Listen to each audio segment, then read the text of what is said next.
Halo Sobat Jantung, saya Nurse Hani, Nurse Edukator Anda. Hari ini kita akan membahas satu pilar krusial dalam manajemen pasien penyakit jantung koroner, yaitu dual antiplatelet therapy atau yang biasa disebut dengan DAPT.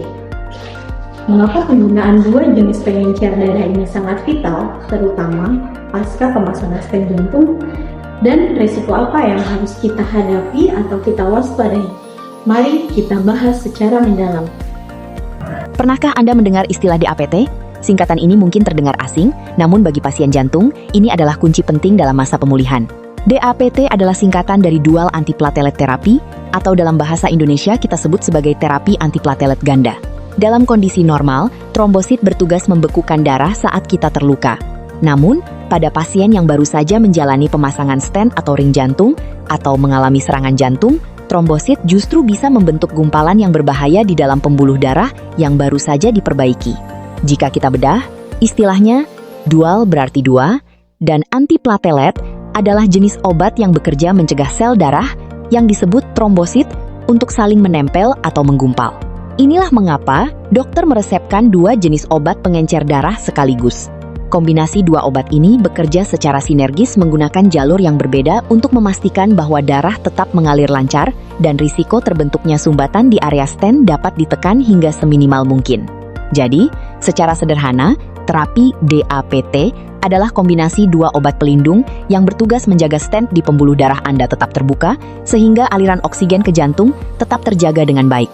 Meskipun banyak manfaat yang diberikan pada terapi ini, tetapi terapi DAPT tetap ada efek sampingnya.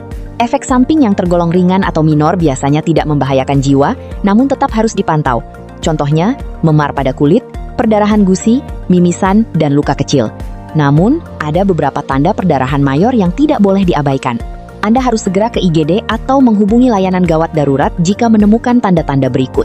Buang air besar berwarna hitam pekat, muntah darah, urin berwarna kemerahan, sakit kepala hebat yang muncul tiba-tiba, dan luka atau perdarahan yang tidak kunjung berhenti.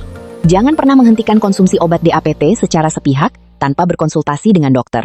Meskipun Anda merasa ada efek samping, dokterlah yang akan menentukan apakah dosisnya perlu disesuaikan atau ada langkah lain yang harus diambil. Jadwal yang tetap, usahakan untuk meminum obat pada jam yang sama setiap harinya. Beberapa jenis obat antiplatelet mungkin perlu diminum setelah makan untuk mengurangi rasa tidak nyaman di lambung. Ikuti anjuran dokter atau apoteker Anda mengenai hal ini. Jika Anda terlewat satu dosis, segera minum saat Anda ingat. Namun, jika sudah mendekati waktu minum dosis berikutnya, jangan menggandakan dosis. Lewati dosis yang terlewat dan lanjut ke jadwal berikutnya. Sebagai kesimpulan, terapi DAPT adalah kunci keberhasilan jangka panjang pasca pemasangan stent jantung. Kepatuhan pasien dalam mengkonsumsi kombinasi dua obat ini sangat menentukan keberhasilan konsisten dan mencegah serangan jantung.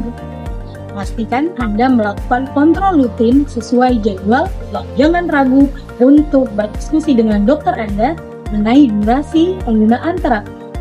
Saya Nurse Hani, sampai jumpa di sesi edukasi berikutnya. Semoga bermanfaat.